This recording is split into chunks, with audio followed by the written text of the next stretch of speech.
Cet après-midi-là, au milieu des rues animées de la ville, deux voitures roulaient à toute vitesse. Celle de devant essayait de s'échapper tandis que celle de derrière la poursuivait clairement.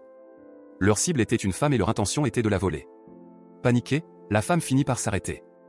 Un groupe d'hommes masqués sortit de la voiture, pointa ses armes et la força à sortir.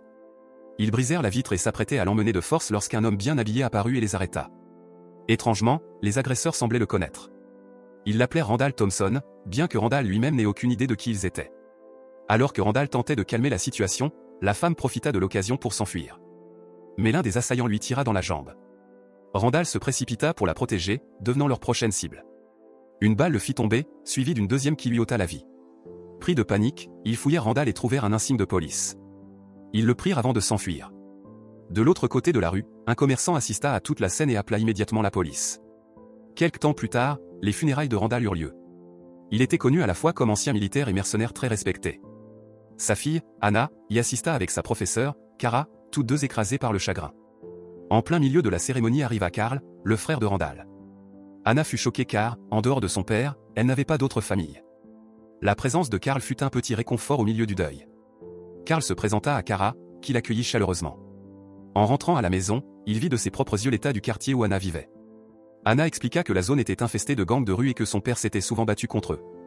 Agacée, elle ajouta que Randall avait souvent invité Carl à venir, mais qu'il n'était jamais venu. Carl promit que cette fois il resterait.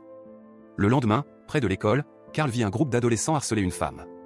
Elle s'éloigna, mais le gang encercla alors Carl, affirmant contrôler la zone et lançant des insultes. Carl resta calme. Au moment où la tension atteignait son sommet, une patrouille de police passa, les forçant à se disperser. Mais une fois la police partie, ils revinrent et cette fois ouvrirent le feu. Heureusement, Carl réagit rapidement et les évita. Peu après, Carl retrouva son ami Joey. Ils avaient autrefois travaillé avec Charles, le professeur remplaçant qui vivait désormais à New York. Carl lui demanda de l'aide pour trouver l'assassin de son frère, et Joey accepta sans hésiter. Ce soir-là, ils se retrouvèrent dans un bar. Joey partagea ses informations. Le témoin du meurtre, le commerçant, était trop effrayé pour témoigner, mais il avait vu le tireur, un élève du lycée Lantro appartenant à un gang appelé la Fraternité, reconnaissable à son sweatshirt porté à l'envers avec des trous pour les yeux. Le lendemain, Carl rendit visite à Kara pour lui demander s'il y avait des postes de remplaçants à l'école, notamment pour la classe la plus difficile. Carl dit qu'il avait de l'expérience dans l'enseignement des arts martiaux. Kara suggéra qu'il obtienne une certification et proposa de l'aider à postuler. Ce même jour, Anna retourna à l'école et retrouva sa meilleure amie, Dani. Pendant ce temps, Carl s'occupa de la paperasse et rencontra le professeur de mécanique, Warren Drummond, qui se demanda si Carl allait prendre en charge la classe problématique. Carl finit par entrer dans cette classe. La scène était chaotique. Musique forte, boissons renversées, élèves dansant et chahutant. Quand il essaya de se présenter, ils l'ignorèrent. Alors Carl prit un yo-yo et expliqua qu'il y a 400 ans, aux Philippines, il était utilisé comme une arme. Il le lança, brisant une bouteille de soda, ce qui fit instantanément taire la salle. Son message était clair, il ne faut jamais juger quelqu'un sur son apparence. Carl savait que certains élèves comptaient le mettre à l'épreuve.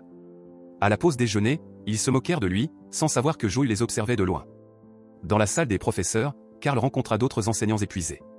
Warren s'approcha pour lui conseiller de changer de classe et d'en prendre une plus calme. Pendant ce temps, Anna fit la connaissance de Denny, qui conduisait une Mustang, et accepta son offre de la raccompagner. Ailleurs, Carl et Joey suivirent quelques membres présumés de la fraternité jusqu'à une vieille usine. À l'intérieur, ils trouvèrent le gang en train de torturer le commerçant témoin. Joey entra le premier, lançant un avertissement, tandis que Carl tira dans les jambes de quelques membres du gang pour les dissuader. Le chef du gang se rendit. La victime fut libérée et Joey l'emmena en sécurité. Cet après-midi-là, à la maison, Anna et Denny étaient ensemble lorsque Carl entra. Anna détourna rapidement son attention pendant que Denny s'éclipsait discrètement. Cette nuit-là, plusieurs élèves de la classe de Carl volèrent une voiture, sans savoir que Joey les observait. Plus tard, Carl passa la soirée avec Kara, partageant des souvenirs de son passé avec Randall. Leur conversation fut interrompue lorsque Joey appela, lui annonçant que Dante et Mas avaient volé une voiture piège qu'ils avaient installée. Joey suggéra d'attendre, car le lendemain serait important. Il fit écouter un enregistrement du gang parlant de se débarrasser de Carl. Le lendemain, en classe, un élève au bras cassé fit semblant de se sentir mal et demanda à aller aux toilettes. En réalité, il alla déverrouiller la porte arrière, laissant entrer des membres du gang dans l'école. Dans la salle de classe, Mas fit exploser de la musique à plein volume depuis sa radio, ignorant les avertissements répétés de Carl. Carl dit à la classe que si on laissait Mas continuer à jouer de la musique pendant qu'il voulait enseigner, personne ne gagnerait. C'est ce qu'on appelle une impasse, une situation sans issue claire. Sans compromis, Carl attrapa la radio de Mas et la jeta par la fenêtre. La classe devint silencieuse. Mas sortit un couteau pour montrer ses compétences, mais Carl le désarma facilement et prit la lame. Karl précisa qu'il ne voulait humilier personne. Il voulait simplement que la classe comprenne qu'il était le meneur dans la pièce et qu'il voulait seulement les aider. Remarquant que Keishan n'était pas revenu des toilettes, Karl alla vérifier. Dans les toilettes des garçons, Karl appela son nom. Soudain, des membres du gang surgirent derrière lui. Grâce à l'avertissement de Joel, Karl était prêt. Utilisant ses compétences de combat, il les neutralisa un par un. De retour en classe, Keishan entra précipitamment, disant que Karl était peut-être en train de se faire battre, mais resta silencieuse, repensant encore aux paroles de Karl. Le combat continua dans les toilettes jusqu'à ce que Karl immobilise un membre du gang et lui demande s'il était celui qui avait tué Randall Thompson. Une fois terminé, Karl remit calmement sa cravate et sa montre. Le concierge de l'école, qu'il avait déjà rencontré, entra et loua ses talents de combattant. Il se présenta comme Jonathan Bardi, disant qu'il n'avait jamais vu un professeur se battre ainsi, reconnaissant les mouvements de Karl comme des techniques des bérets verts. Jonathan révéla qu'il avait servi dans le premier bataillon en 1971 et 1972, et il soupçonnait que les assaillants n'étaient pas de vrais élèves. Quelqu'un avait dû les laisser entrer. Il ajouta aussi que Karl n'était clairement pas un simple professeur de lycée. Jonathan proposa de s'en occuper, dit à Karl de retourner en classe et lui demanda de le retrouver plus tard au sous-sol. De retour en classe, Karl fit comme si de rien n'était, demandant à Keishan s'il allait bien. Les regards sceptiques des autres élèves rendirent la situation gênante. Karl continua, nous parlions donc de pouvoir contre compromis. Après le cours, Karl demanda à Mas de rester. Il lui demanda si la radio était chère. Mas répondit que non. Karl lui dit qu'il croyait qu'il pouvait changer sa vie pour le mieux. Mas, en colère, demanda comment Karl pouvait savoir quoi que ce soit de sa vie, révélant que son père était en prison, que son frère avait été tué et qu'il ne savait même pas où était sa mère. Le gang était tout ce qu'il avait. Karl répondit calmement qu'il avait encore le choix d'emprunter un autre chemin bouleversé. Mas rendit le yo-yo que Karl lui avait donné et partit. Plus tard, Keishan et ses amis retournèrent dans les toilettes pour voir les suites du combat, mais tout avait déjà été nettoyé. Keishan insista sur le fait que Karl s'était battu contre le gang, mais personne ne le crut. Cette nuit-là, Karl retrouva Jonathan au sous-sol. Jonathan lui montra son espace de vie et ses souvenirs militaires. Karl fut impressionné par sa dévotion et son respect du service. Autour de Soda, Karl avoua qu'il cherchait le meurtrier de son frère Randall. Jonathan dit qu'il entendait souvent des bruits étranges la nuit, des gens entrant et sortant alors que personne n'aurait dû être là, mais qu'à chaque fois qu'il vérifiait, il ne trouvait rien. Karl suggéra qu'ils enquêtent ensemble avec d'autres alliés. Ce soir-là, Anna rentrait chez elle lorsqu'elle fut confrontée par des membres de la fraternité, l'avertissant de faire en sorte que Karl arrête de se mêler de leurs affaires, lui disant de faire comme si rien ne s'était passé, puis la laissant terrifiée dans la rue. Cette nuit-là, Anna en parla à Karl, qui lui dit de rester à la maison pendant quelques jours. Elle n'aimait pas l'idée, mais accepta. Cette nuit-là, Karl, Joel et Jonathan se rendirent à l'école pour enquêter sur les bruits étranges. Ils décidèrent de vérifier le garage en secret, Jonathan les guidant par un couloir caché. Karl entra le premier et trouva Warren avec plusieurs élèves en train de démonter des voitures. Des preuves claires d'activités illégales. Karl revint et dit aux autres que Warren dirigeait un atelier clandestin, démontant 3 à 4 voitures volées chaque semaine, vendant les pièces en dessous du prix du marché et gagnant plus de 100 000 $ par mois. Pendant ce temps, Warren reçut un appel de Dante annonçant que la police avait retrouvé l'une de leurs voitures volées et qu'il y avait eu une poursuite. Pire encore, Mas était mort. Warren ne montra aucune émotion. Le lendemain matin, Karl rassembla les élèves en deuil, sauf Dante qui déclara froidement que Mas avait pris des risques et en avait payé le prix. Karl n'était pas d'accord, disant que l'école n'était pas un champ de bataille et qu'aucun élève ne devrait mourir. Dante répliqua que le vrai monde était un champ de bataille et que des gens comme lui devaient se battre pour tout, car rien ne leur était donné gratuitement, contrairement à Karl. Il affirma que la police avait tué Mas, pas lui. Mais Karl soupçonnait l'implication de Dante dans la mort de Randall, peut-être même sans qu'il s'en rende compte. Après l'école, Karl demanda à Kara quel genre d'homme était réellement Warren. Kara répondit qu'il était apprécié à l'école, mais froid et dominateur en dehors. Elle admit que Warren avait essayé de la courtiser, mais qu'elle l'avait repoussé à cause de sa nature possessive. Le lendemain, à l'heure du déjeuner, Karl demanda discrètement à Kara d'enquêter sur le passé et l'historique professionnel de Warren. De loin, Warren les observait avec suspicion.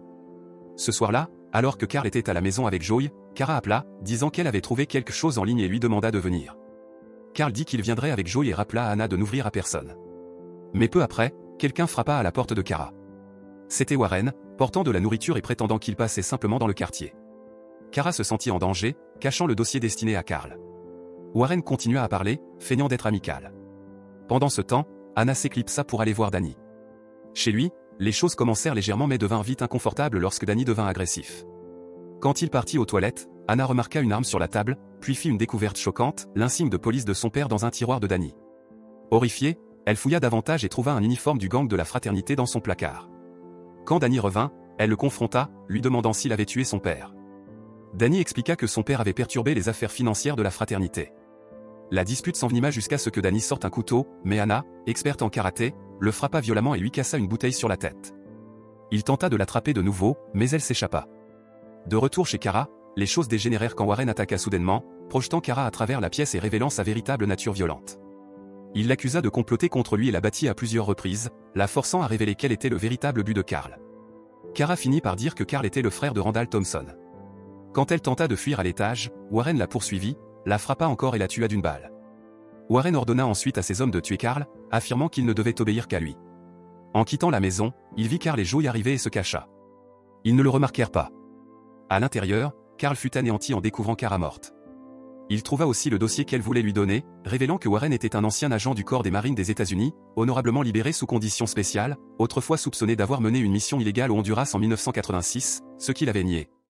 Et même décoré en 1987. À la maison, Anna dit à Carl ce qu'elle avait découvert, que Danny l'avait piégé et avait avoué avoir tué Randall pour prouver sa loyauté envers Warren. Cette nuit-là, Carl s'arma, décidé à en finir une bonne fois pour toutes. Joey vint le chercher et ils se rendirent au lycée. Joey dit qu'il y avait 2 voitures pleines de membres du gang, demandant si Carl était prêt. Carl répondit fermement que oui. Le matin venu, les voitures du gang arrivèrent. Ils pénétrèrent dans l'école armés de fusils et de pistolets, clairement décidés à éliminer le professeur remplaçant. Carl et Joey retrouvèrent Jonathan, qui leur ouvrit la grille, mais le gang était juste derrière et une fusillade éclata. L'école devint un champ de bataille. Plusieurs membres du gang furent grièvement blessés, mais Carl, Joey et Jonathan survécurent. Ils se déplacèrent dans une autre salle et fermèrent la porte. À l'intérieur, Joey révéla qu'il avait été touché, et ils se sentirent piégés. Carl demanda pourquoi Jonathan les avait conduits là, et celui-ci répondit que c'était parce qu'on leur tirait dessus. Carl repéra un bidon d'essence, le plaça près de la porte et, quand le gang tira de nouveau, il explosa, les repoussant. Cela leur donna une chance de s'échapper. Jonathan les guida par un tunnel jusqu'à une pièce secrète contenant ses vieilles armes. Ils rechargèrent et se préparèrent pour une nouvelle attaque. Le gang continuait d'arriver, mais leur nombre diminuait. Après un long échange de tirs, Jonathan lança une bombe fumigène. Quand la fumée se dissipa, Carl attrapa le chef du gang tandis que Joey et Jonathan immobilisaient les autres. Dans le chaos, le gang tira accidentellement sur son propre chef. Dans une autre salle, Carl affronta le chef blessé, qui admit enfin que Warren Drummond était derrière tout ça. Carl ne perdit pas de temps et se rendit dans la classe de Warren. Il interrompit le cours, exigeant que Warren admette avoir tué Kara et mentionnant que le dossier de Kara avait révélé la vérité sur lui. Choqué, Warren nia, puis raconta aux élèves le passé de Carl comme mercenaire. Il sortit une arme de sa mallette, mais Carl l'en empêcha. Un combat brutal éclata. Les 2 hommes étaient très entraînés et dangereux. Warren saisit un lance-flamme, mais Carl le désarma et lui donna un coup de pied au visage. Warren riposta, mais Carl lui enfonça une ampoule dans l'œil, le blessant gravement. Les élèves regardaient, incertains de qui soutenir. Warren continua d'attaquer, et Carl le projeta plusieurs fois au sol. Anna, voyant cela d'en haut, descendit en courant pour aider son oncle. Warren planta un tournevis dans le bras de Carl, mais ce dernier, malgré la douleur, riposta violemment. Finalement, Carl planta son arme dans le ventre de Warren, mettant fin à sa vie. La pièce devint silencieuse. Personne ne sembla attristé par la mort de Warren. Après un moment de silence, Anna et Joey remercièrent Carl pour tout. Jonathan applaudit, disant aux élèves de retourner en classe. Le spectacle était terminé. En sortant, Dante montra pour la première fois de la gentillesse, disant à Carl qu'il avait l'air d'avoir besoin d'un médecin et de vacances. Enfin, les choses semblèrent s'apaiser. Carl remercia Joey de l'avoir soutenu tout au long de l'épreuve. Quelque temps plus tard, Carl et Anna visitèrent la tombe de Randall, y déposant des fleurs et son insigne. Anna dit qu'elle resterait à la maison et invita Carl à vivre avec elle. Carl dit qu'il était fier d'elle, mais qu'il devait partir. Ils partagèrent une chaleureuse étreinte, et l'histoire prit fin.